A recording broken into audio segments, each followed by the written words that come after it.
Hi everyone, I'm Sarah Ockwell-Smith. Welcome to my latest SOS parenting video. Today I want to talk to you about the idea of a second baby arriving and your firstborn having a delayed reaction to the firstborn's arrival.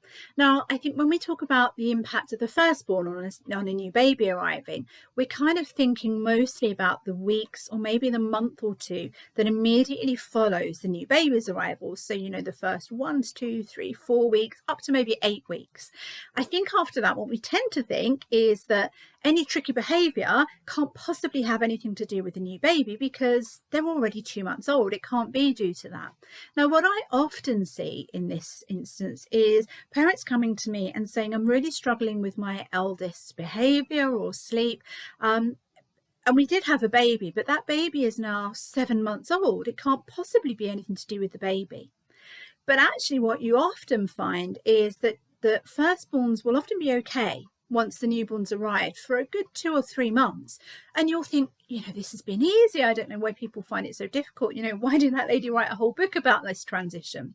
But then often what you'll find is further down the line that the behavior or the sleep or whatever it is starts to get tricky, and it absolutely is related.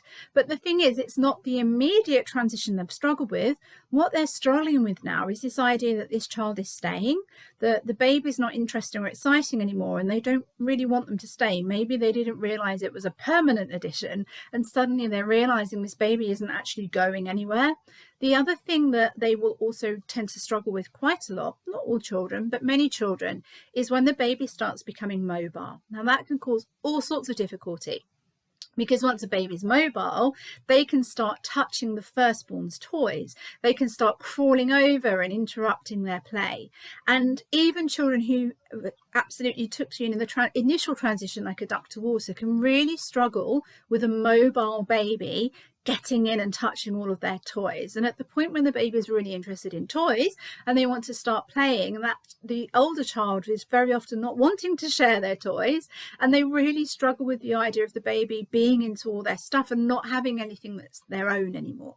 So this is quite a common transition issue that I see, and because it comes in the latter half of the first year, as I say, so many people think it hasn't anything to do with the baby, but it absolutely has. So what should you do? As with most parenting issues, the actual answer is really just time and patience. But I would also focus very much on protecting the firstborn's toys and play space. So I'm a really big advocate of using a playpen, not to put a baby or a toddler in, as a lot of people would utilize them, but for actually using it as a sort of a sacred space for the firstborn. So there's some really lovely ones that you can get, like play tents to put over, so they're quite a sort of a cozy, chilled out atmosphere for the firstborn, but allowing them then to put all of their toys in the playpen, and if they want to go in and they're building with their blocks or their Lego or something that they really don't want the baby messing around in, the fact that they have this space and they can go in and they can shut the gate and the baby can't get in, all their stuff is protected, it makes such a huge difference. I'd also recommend having a toy box that has a lid that the baby can't get into, that your firstborn can put all of their toys in that they do not want the baby to touch.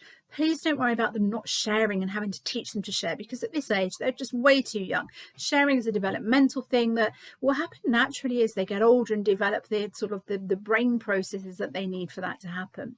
But allowing the firstborn to have a toy box that has a lid that the baby can't open so that they can store all their precious things in it is so important. Even if they have their own bedroom with their own stuff, if they have things in your living area, in your main living area, so important that they can be separated from the baby stuff. And also, I wouldn't force them to share any of it with the baby. It's okay that they have their own stuff. You have your own stuff, I have my own stuff. We might think we're great at sharing, but actually we have a whole heap of stuff that we don't want to share. So protecting that firstborn stuff as being just theirs and not forcing them to share is so important, and is a really good way to help them through this transition. But please don't write it off as nothing to do with the baby if you get tricky behaviour from your firstborn towards the end of the first year. It's quite common to see a delayed reaction, delayed by sort of 6 to 12 months.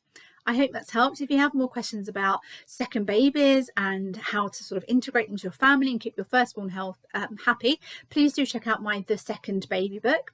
If you'd like more parenting tips, please do hit that subscribe button. I post a new video every Wednesday.